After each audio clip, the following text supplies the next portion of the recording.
Welcome back to the First Team. I'm Joe DeLeone, and with me is my good friend and NFL draft analyst Ryan Roberts. We're doing yet another team preview before the 2024 NFL draft. Now it is the Tennessee Titans who hold the 7th overall pick in the draft.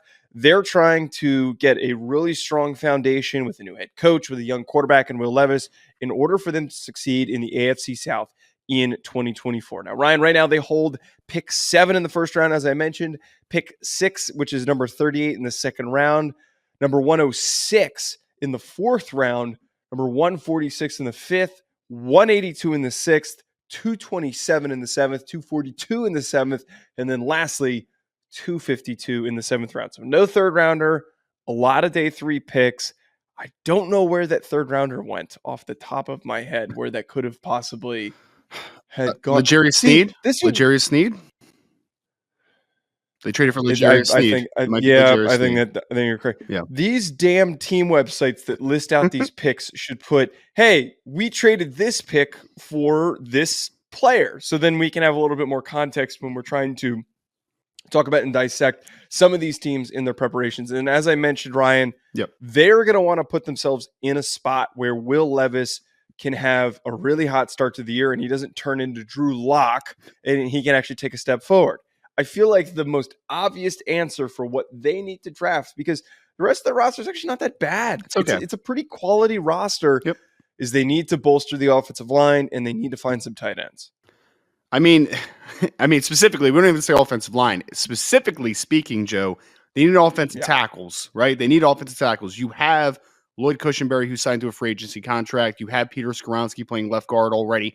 Right now, the projected starters at offensive tackle for the Tennessee Titans are Nicholas Petit-Frere and Dylan Radins at right tackle. Those are your projected starters at tackle, and those guys haven't done anything over the course of their first couple years in the NFL to give you optimism that they're able to be those starting caliber players. And then even after that, though, like I like Jalen Duncan as a developmental player, but like, is he ready in 2024 to be a starting offensive tackle in the NFL? Probably not. John Ojukwu, who was out of Boise State a couple years ago, he is the projected backup at right tackle right now. So not only is there not clear starters on this roster, don't have a lot of positive depth, right? Like this is a situation where you might have to double dip at offensive tackle. I'm not saying that you have to get your starting offensive tackles like the Seattle Seahawks did a couple years ago when they drafted Charles Cross. And then what's the kid's name that came out of Washington State that's starting right tackle now?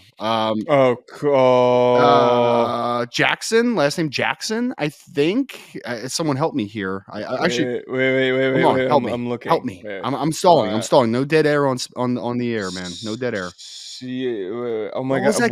We're supposed to remember these things. Wait! I'm pulling it up. I'm pulling up Charles Cross and Abraham Lucas. Abraham Lucas. I almost said Alaric Jackson, but obviously he's the Iowa kid that starts for the Rams now. Abraham Lucas. So the Seattle Seahawks a couple years ago double dipped early on. Got their 2 starting offensive tackles for the foreseeable future. I don't necessarily think that Tennessee is going to go that route, but they need to for sure get a left tackle in this class. I just don't think you can depend on Nicholas Petit-Frere to be the blindside protector for Will Levis in 2024. You need to find the guy. It is the most poorly hidden secret that number 7 is going to be an offensive tackle. Like there's no doubt in anyone's mind that the number 7 overall selection is going to be an offensive tackle. The question is if they start the run or not, right? Because at that point they would have the pick of the litter. But I mean, again, we've talked about the Chargers maybe have it being an offensive tackle play, even though they need a wide receiver desperately. You know, do the New England Patriots opt to take a guy early on in the draft? Do the Cardinals go offensive tackle? Like, there's a lot of variables that happen in front of Tennessee that's going to determine of which offensive tackle they potentially get. But regardless, they need an offensive tackle at 1, and they need to get another pass catcher. There's no doubt about it. Tight ends, we've talked about, obviously. I would even say with DeAndre Hopkins aging, I wouldn't be shocked if somewhere in the first couple rounds, if they don't target another wide receiver just to get a kind of a younger gun to go along with Calvin Ridley and to be kind of the heir apparent to a DeAndre Hopkins who's aging a little bit. So, I mean, those are 2 spots that I think are paramount for this team moving forward. So I think that the massive contract that they handed out to Calvin Ridley for me kind of signals, because before a while ago at the beginning of this draft cycle, we talked receiver and tackle synonymously with one another. And I remember I projected Brock Bowers in one of my mock drafts, and that got pushback. That got pretty big pushback from some Titan fans in the comments on my tweet when I posted it. And, now here we are. It feels like Brock Bowers is more in play because they spent the money on Calvin Ridley. I think that Brock Bowers is at least worth having a conversation on, depending on how highly you value him on your board. Sure. But as you mentioned here, now that the receiver's been figured out, it feels like 7 has to be an offensive tackle. They have to figure out what their tackle spots are. I think, to your point about double dipping, I don't know if it's realistically smart for them to do that, because this isn't a team that has a plethora of day 2 picks. They've got one pick, and it's not until actually it is the 38th overall pick, and then they don't pick again until 106. Yep. So maybe you can trade back and pick up some extra picks, but that is extremely optimistic that if they do that at 7 or they do that at pick 38.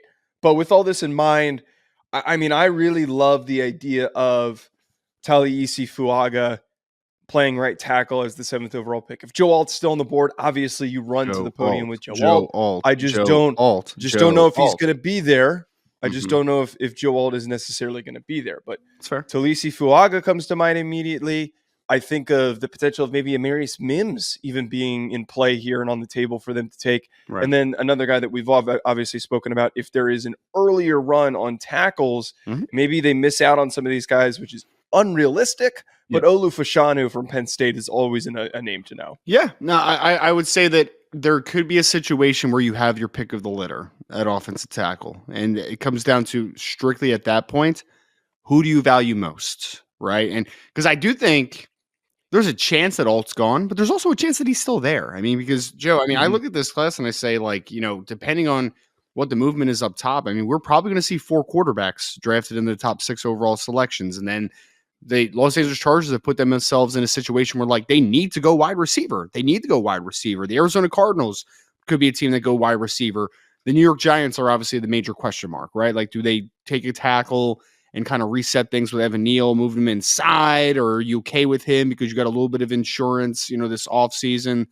I'm a little curious to see, because I think the Giants kind of are going to potentially ruin plans for the Tennessee Titans. Like, I could see a situation where it's like Joe Alt makes it to 6, right?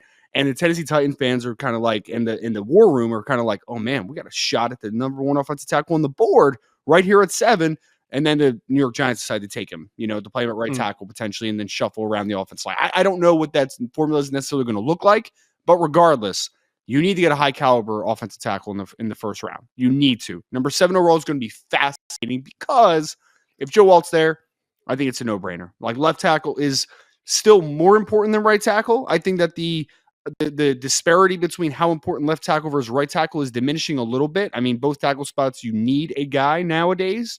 But I still think if you have a high caliber blindside protector, that still outweighs, and that's still one of the more important positions in football. And Joe Alt would make a lot of sense. You mentioned Fuaga as a guy out of Oregon State that I think would be a player that would be very interesting. But I would say the ultimate wild card is Amarius Mims. And then you mentioned him briefly, but like, Joe, I guarantee there's some offensive line coaches out there, and we have to remember who the new head coach of the Tennessee Titans is, Brian Callahan. Obviously, the Callahans have a very deep history in offensive line play and evaluations, right? It's only going to take one as an offensive line guy to look at a Amarius Mims and be like, dude, what I could get out of that, right? 6'8", incredible length, over 35-inch arms, really athletic. Yes, raw. Yes, inexperienced. But man, if that kid puts it all together, he could be the best offensive tackle in this class. But regardless, it is going to be the Tennessee Titans' job and obligation to make sure they get an offensive tackle early in this draft, because they obviously have a couple serious holes on Will Levis' blind side, but also his front side. Like, they need guys. BetOnline remains your top spot for all of your live betting action and contests. NFL, college football, UFC, NHL are all in full swing. BetOnline is your number 1 source for wagering news, odds, trends, and predictions, with both desktop and mobile access at any time. Head to BetOnline today and use promo code BELIEVE, that's BLEAV, for 50% off your first deposit. That is a 50% welcome bonus. Bet online, where the game starts. Oh, you ended that They sentence need very guys. abruptly. They need guys. They need Okay, guys. they need guys. So if they do come back around in the second round, Yes. I love the thought of someone like Kingsley Somatea from BYU, Tyler Guyton from Oklahoma. I wouldn't count out Roger Rosengarten from Washington because So you are he could double play. dipping. So you are double dipping. No. All I'm just bringing up names if they More theoretically guys do and this. more But spots. I got it. Okay. I also love the idea of them being aggressively in play for somebody like Jatavian Sanders at pick 38. I mean, I think that that's a really great spot to take him. I think that you could take advantage of some teams maybe trying to feel out the tight end situation. And you just, you're in a really good spot early in the second round where you run to the podium, you go get your guy. The rest of this roster is actually like pretty steady. Can I It's say not one bad. spot? Can I Go say ahead. one spot that I think could use a little bit of an upgrade? Okay. Right now, you got L'Jarius Sneed. That secondary looks pretty good on paper. I liked Amani Hooker coming out of Iowa a couple years ago. They also signed Awuzie this offseason as well, who's a solid starting corner. So like the secondary is good. Defensive line is really good too, as far as the interior. I mean, Jeff Simmons and Sebastian Joseph Day, like it's pretty good. It's definitely a plus starting interior defensive line, especially with Jeffrey Simmons on the inside. I would say for me, the second level does need a little bit of retooling, right? So we can quantify that as saying inside linebacker, because right now your starting inside linebackers are projected of Jack Gibbons, former College Gridiron Showcase player, Jack Gibbons, by the way, and Kenneth Murray is the other guy who's been a bust, for the Los Angeles Chargers previously. So I think you could upgrade linebacker. And the other spot, though, that I think is a sneaky need is that Harold Landry is one of the better pass rushers in the NFL.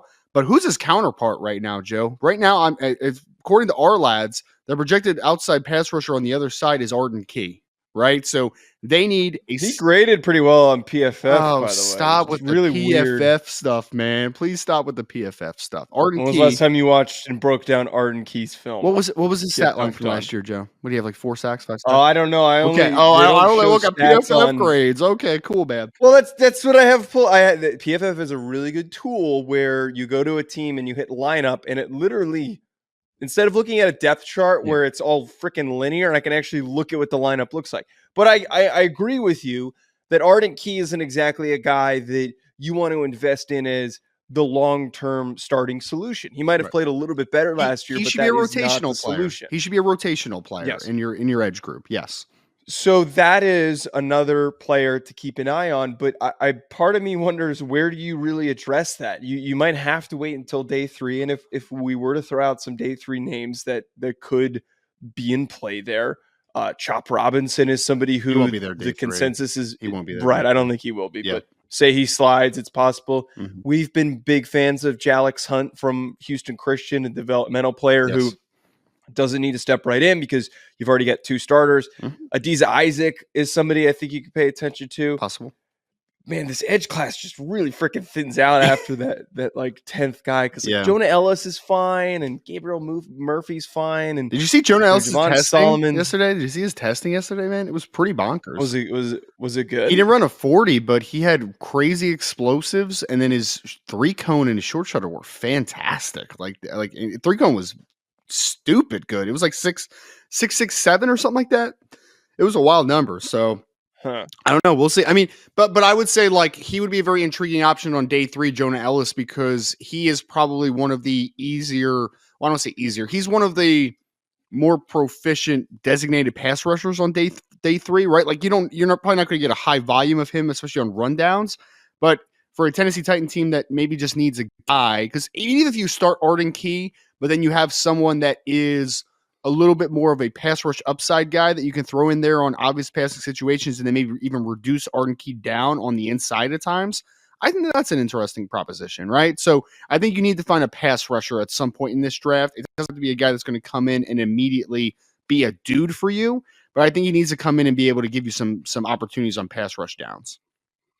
I will throw this out there. There's a lot of teams that we've done for these, and depending on how many we get through, that we're going to sit and say their needs align perfectly with the strengths in the draft. And I think the Titans are one of the few ones where that is not the case. Yes, they will be able to address tackle because there's a lot of early tackle talent. There's also good talent on day 2 for them to maybe find 2 guys. Mm-hmm. But we talked about linebacker. There's not really a lot of linebacker options for them. No. Tight end. Outside of Jatavian Sanders, it's a bit of a dart throw. And you're going to have to wait until the 4th round if you don't take a guy in the beginning of the 2nd. And then it becomes an even bigger dart throw. And then you mentioned, we're talking about edge right here. It really, really gets kind of scary looking at some of these edge options. And I know that some people like Marshawn Nealand and Mo Camara as options from smaller programs, but those guys aren't going to be highly productive, impactful long-term starters. They're going to be more rotational depth pieces. So their needs, they need to be really strategic and careful in their approach. Otherwise, they're going to be chasing certain positions of need, and nothing you never want to overdraft a position of need. Right. But the worst thing for me that I've seen in the past with some teams is when you don't address any of your needs and you just go best available because you keep missing out on guys that you want. So you don't want to be that team if you're the Tennessee Titans. Sure. Well, I would say that you already mentioned Jaleel Hunt from Houston Christian as a developmental day 3 pass rusher. I actually gave them in my mock draft over College Sports where I gave them 2 pass rushers on day 3, one in the 4th. That was Jaleel Hunt. I will give you credits, and this doesn't happen very often. You were very early on Jaleel Hunt compared to what all right. Yeah. You were very early on Jaleel Hunt compared to the media perspective, okay? That kid has special traits. He could be a legit, like, year 1 stash, year 2, year 3 breakout type of kid. Like, he could be that guy, potentially. Like, I would not be shocked if he's like I'm not comparing his play style to DeLeone Hunter because DeLeone Hunter is very different body type and everything. But I could see, because DeLeone Hunter was stashed for a year, basically, barely played. And then year 2, year 3, it's like, oh, who the heck is this kid, right? Because he was barely productive at LSU. I could see something like that being like Jaleel Hunt, where it's like year 2, he has 10 sacks. And you're like, how the heck did that happen? Former Cornell safety, Houston Christian pass rusher. How did that happen? So he's a guy. The other guy, Joe, 7th round. I gave him Eric Watts from UConn as a big-bodied, strong side defensive end, a length for days, super raw, needs technical refinement. But I think if you were going to take a couple dart throws on day 3 for pass rushers, I'm going to bet on traits. I always do bet on traits at that position, and I think those are a couple of guys that may be intriguing down the board for a team like the Tennessee Titans. Titans are going to want to find a way to win early in the AFC South in 2024. Let us know in the comments if you agree with some of the names that we've thrown out there. If you think we missed a position of need, whatever it might be, let us know. Hit the like button, share with your friends, and then also leave us a 5-star review if you're tuning in on podcast form. Enjoy the rest of your week, folks. We'll be back with more.